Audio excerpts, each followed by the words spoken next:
The story you are about to see is true. The names have been changed to protect the innocent.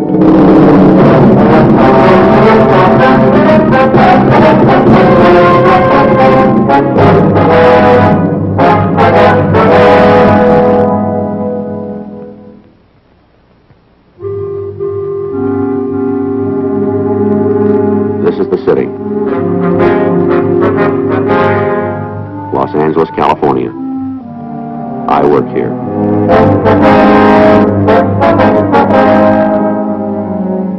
It was Tuesday, June 12th. It was hot in Los Angeles. We were working the day watch out of Auto Theft Division. My partner's Frank Smith. The boss is Captain Nelson. My name's Friday. The recovery rate of stolen automobiles had dropped far below normal. Evidence pointed to an organized gang of car thieves. We had to break it up.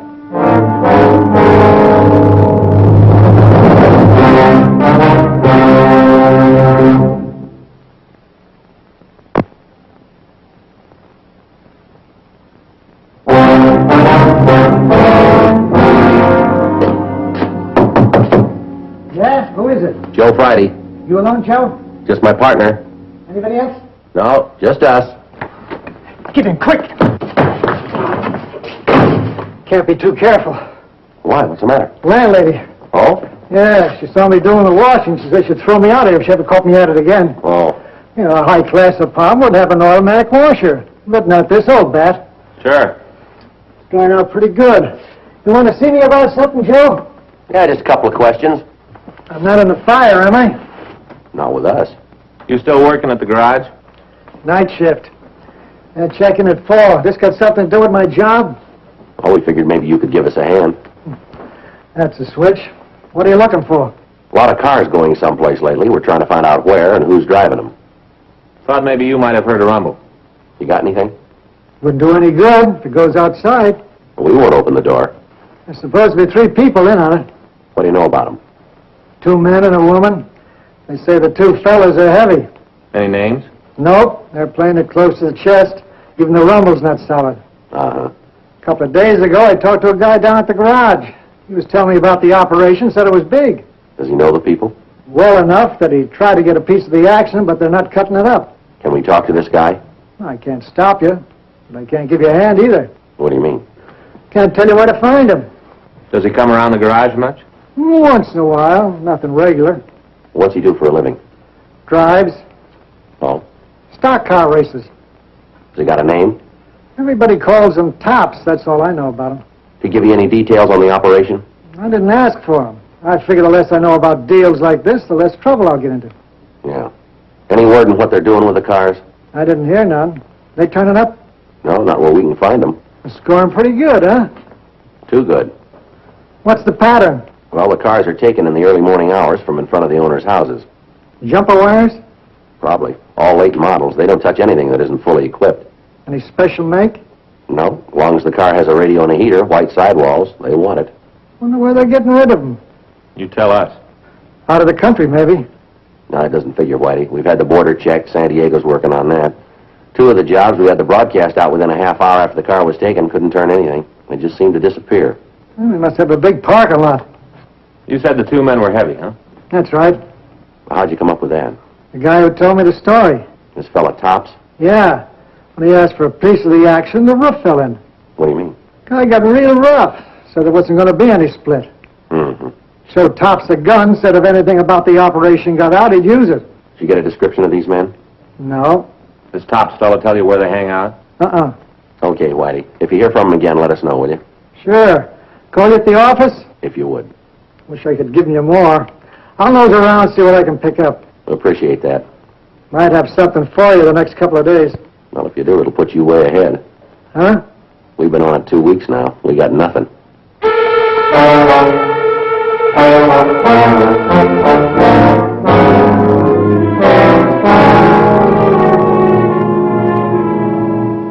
The first theft had occurred on Saturday, May 26th. Since then, 24 more automobiles had been stolen.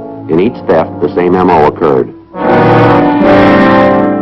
Possible outlets for stolen cars have been kept under 24-hour surveillance.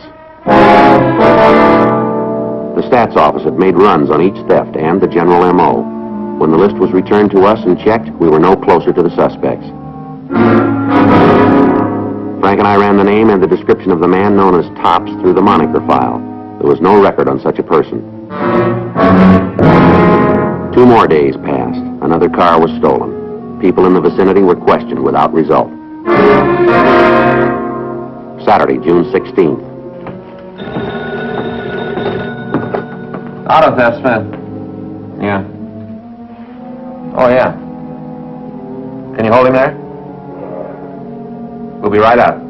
Yeah, thanks. Joe. Whitey just called from the garage. What about? Tops. He just walked in. Frank and I left the police building and drove over to where Wilbur Evanston was employed. Whitey had told Frank on the phone that we could find Tops in the office at the rear of the garage. Your name Tops? Yeah, that's right. Police officers. What's this all about? Just want to talk to you, that's all. Well, I ain't done nothing. No reason to rouse me around. You're not being rousted. What's your real name? Roger Grayson. What do you do for a living? When I can get a car, I race. Stock cars? Yeah, Where? around, different tracks. You live here in L.A.? Some of the time. What do you do when you're not racing? I make a buck here and there. How? Oh, different jobs, you know, whatever I can pick up. You working now? No. Figure to go back east next week. Think I can line something up. Maybe you've got a lot of time to kill, but I haven't. Why don't you tell me what this is all about so I can get out of here? You ever been arrested? Huh? You heard what I said. Have you ever been in jail? Yeah. What charge? They didn't make it stick. What was it? Grand theft. Auto or money? Auto. Did you do any time? I told you. They did make it stick. Where'd all this happen? Idaho. Was that your only arrest? A couple of times for bag. They hold you? No. Gave me a floater. Come on, you guys are after something. What is it? Do you know anything about some car thefts around town lately? You'll have to look someplace else. Let's go downtown. Might be easier to talk there. All right, what do you guys want to know? Whatever you can tell us. Okay. I was in this bowling alley one night. 2 fellas came in, had this gal with them. Fellas were both kind of gassed. Uh-huh. Sat down next to me. We were just watching the games. They started talking. I heard one of them mention something about cars. Yeah. My ears stood up. It's like saying something about a new camera around a photographer. As soon as I hear the word cars, I start to listen. Uh-huh. They were having a beef. One of them said something about unloading right away. The other guy said they should wait for a while, dump them all at once. Yeah. Well, they stood there and argued for a while. Then one of them seen I was listening. He leaned over and said something to the other guy. Next thing I knew, I was surrounded. One on each side, leaning on me. Uh-huh. I didn't want any trouble. I could see these 2 guys had a pocket full of it. I went along with them. What happened? They asked me if I liked what I heard. What'd you say? I told them I didn't hear anything. Said I had very bad ears. Yeah. Well, they didn't believe it. Tried to push me around. Manager came over and they moved away. What happened then? Came back, told me if I said anything, they'd get me. One of them had a gun. He kind of pulled his coat back. I could see it in his belt. Uh-huh. Did you try and cut yourself in on the deal? No, We heard you did. not true. I told Whitey that, but it never happened. Why'd you tell him it did? Trying to be a big man, I guess. Are these 2 fellas, they hang around this bowling alley all the time? First time I ever saw them there. Where is it? Hollywood Boulevard near Rossmore. You said something about a woman. Yeah. You sure she was with him? She came in with them, left with them. They have a car? Who knows? When they shoved off, I stayed where I was. Figured maybe they were waiting for me. Didn't leave the place until just before 2. All right, Grayson, we'd like you to come downtown and look at some mug books, if you would. What's the matter? You'd know him if you saw him again, wouldn't you? Yeah, I'd know him. That's not the problem. What is? Well, they'd know me.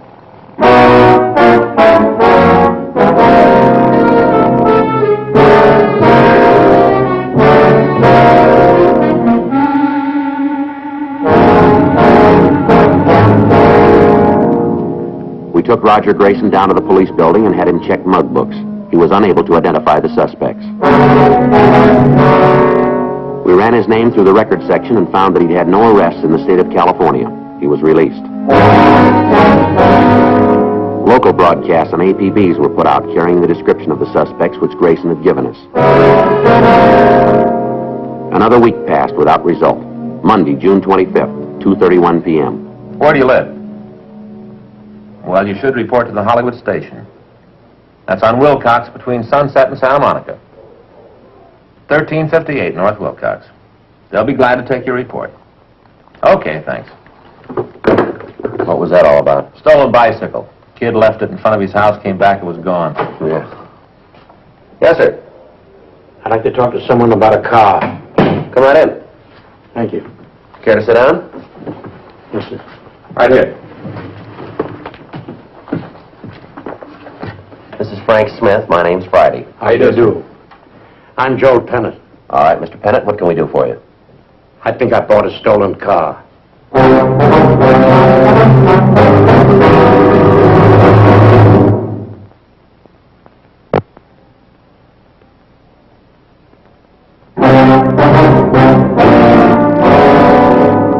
Why do you think the car was stolen?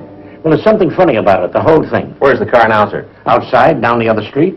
Would you happen to have the license number? Yes, do you want it? Oh, we'd like to check it out, yes, sir. Yes, I got all the information. Pink slip and... Here it is, here, yes. Thank you, sir. I'll run the make on it. Okay. I hate to put you to so much trouble. That's perfectly all right, sir. It's our job. Sure make me feel silly if I was wrong about this. How'd you happen to buy the car? Well, I own a little place out in the valley, sort of restaurant and cabins for tourists. I see. It's quite a ways out. We don't do too much business, but it's a living, and we work pretty hard. Yes, sir.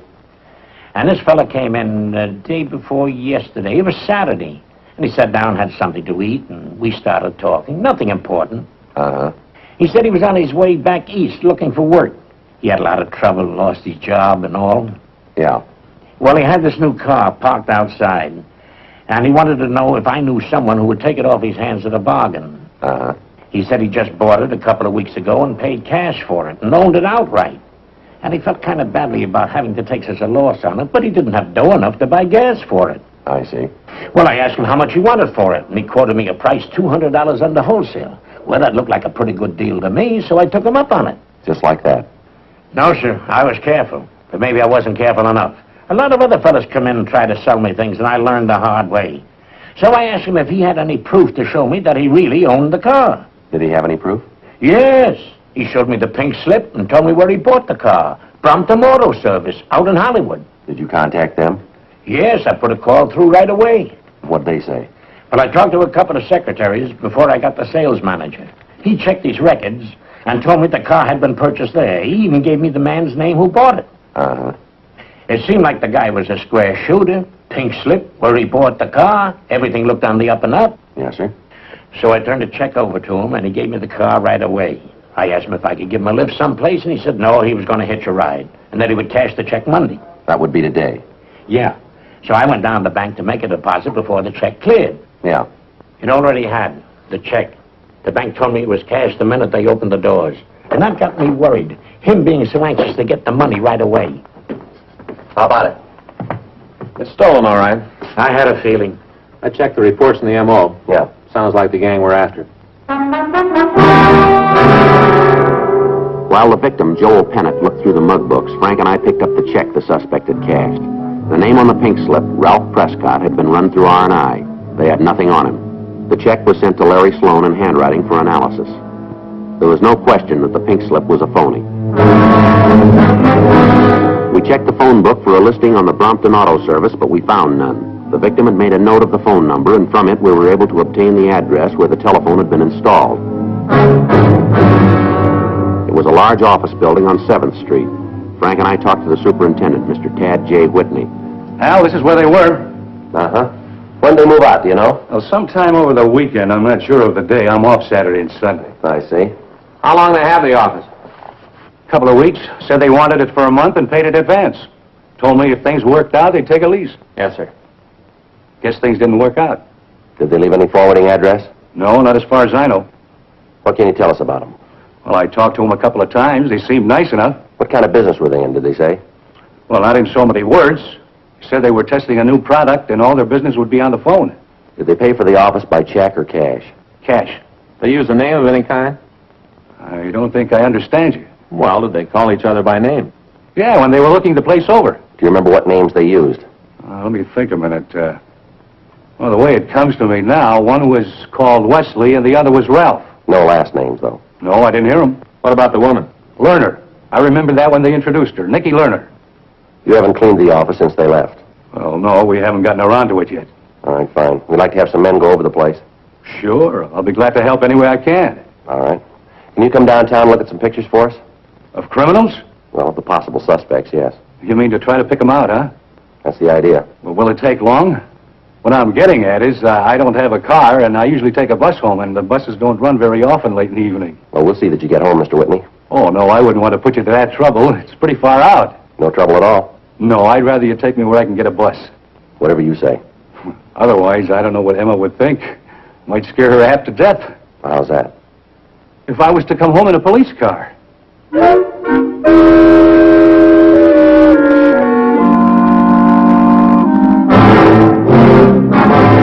We took the superintendent down to the police building, but he was unable to identify the suspects.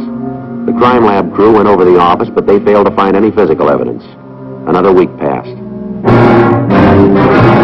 During that time, we had reports that 4 of the stolen cars had been sold. The circumstances in each case were the same. In each instance, we checked out the address the suspects had used as a front, but without result. Tuesday, July 3rd.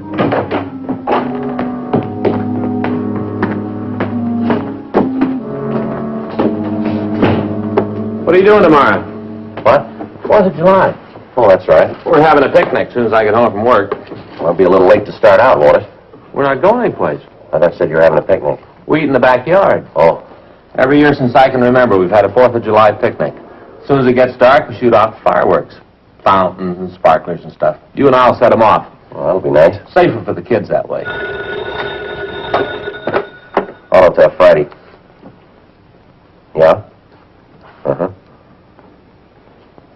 Oh, you did? Sure. Yeah, it'd be worth checking anyway. You bring him over here? Okay, fine. Yeah, thanks a lot. Mott over in Forgery. They just picked up a printer. He's been cashing a lot of phony checks. Yeah. They checked his plant. Yeah. Found a stack of phony pink slips.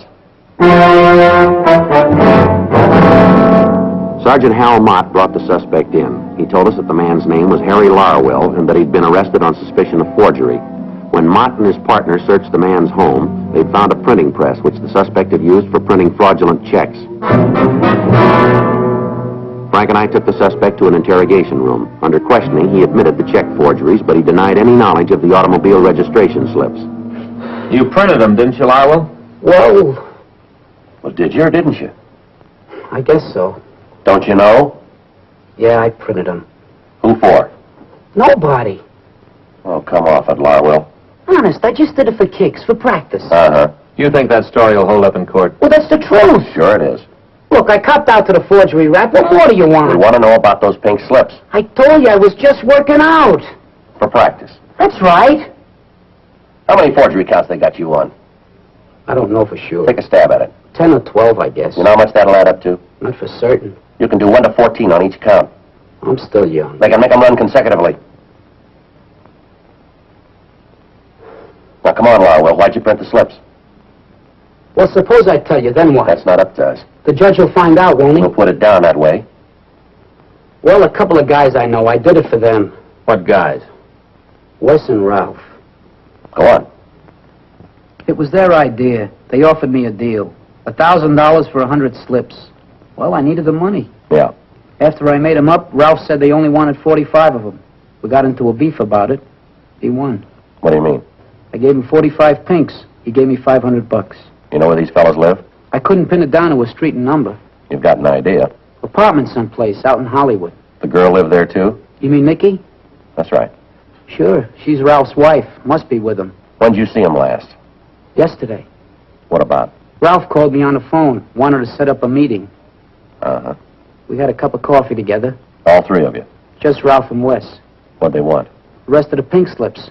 Said things were going so well they could use them all. Did you make a deal? Yeah, I was supposed to deliver the slips this morning. Your friends kind of interrupted me. Where were you going to meet him? Drugstore on Sunset. Corner of Oakwood and Sunset. What time? About 9:30. Guess I'm not going to make it. Well, they won't be disappointed. Huh? We'll take your place.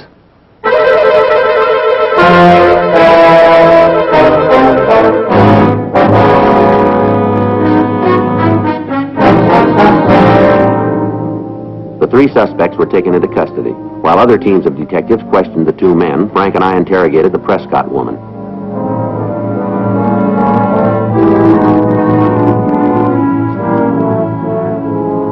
All right if I smoke? Sorry with us. Thanks. You ready to tell us about him, Miss Prescott? Anything you want to know? All right, let's start with the stolen cars.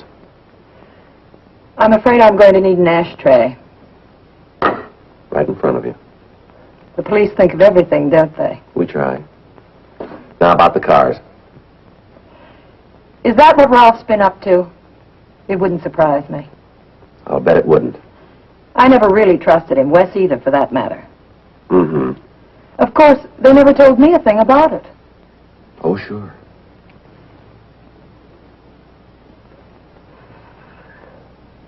No, really, Sergeant. Why, if I'd known they were breaking the law, I'd have reported it myself. Even my own husband. I wouldn't stand for anything like that. And why were you in on it, too? You've got no right to accuse me. Just because a woman's married to a man, you can't blame her for what her husband does. 3 of the victims made phone calls to fictitious dealers. They talked to a woman. She was supposed to be a switchboard operator. I assure you, I have never worked a switchboard in my life. There wasn't any switchboard. Exactly. But you were on the other end of the phone. Wouldn't that be rather difficult to prove? Your husband and his pal have been running dummy offices all over town. Now, we can put you in a half a dozen of them. I've tried to be a good wife, Sergeant. I've spent a lot of time with Ralph. Yeah. I guess I was wrong about him. But when you're in love, it's easy to make mistakes. I'm sure you know what I mean, Sergeant. Yeah. I'm not responsible for my husband's actions any more than he's responsible for mine. Now that I know what he really is, of course, that washes us up. Actually, I'm grateful the whole thing came out. I wouldn't want to go on living a lie. Then why don't you stop lying? I'd get angry if I thought you were serious. You listen to me, Miss Prescott. You're in this up to your neck. You think your husband would be happy with you running around loose while he's doing a stretch in prison? Ralph wouldn't want an innocent person to suffer. Least of all me. And I'm sure the police feel the same way. Don't you, Sergeant? What about Wes Bolton? What about Wes? You think he's going to deal you out, too? He might. You got them both on your side, is that it? Everybody's on my side, Sergeant. Not quite. Oh, come on now. I'm not so bad. I don't mean to brag, but I've always been a popular girl. People take to me. I don't know why, but they just do. Even you. I'll bet you could like me if you'd give yourself half a chance. Could I? Sure. Why don't you relax? What have you got to lose? Ralph will be out of circulation for quite a while. Yeah. Well, then. So will you.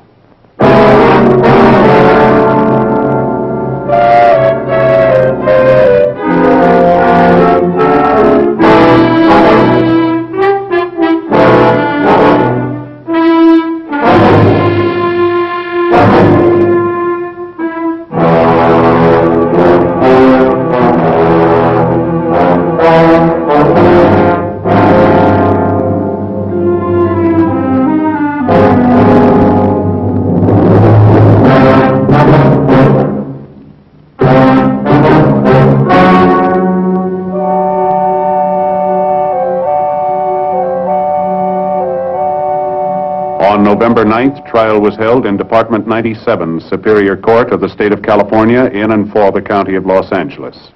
In a moment, the results of that trial.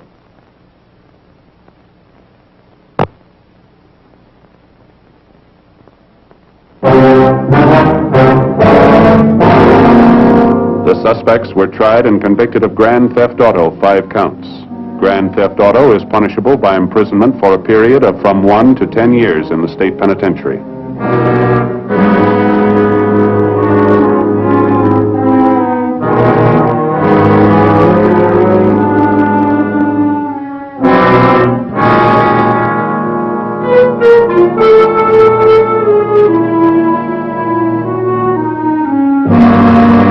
Harry Francis Larwell was tried and convicted of forgery, 8 counts. He is now serving his term in the state penitentiary, San Quentin, California.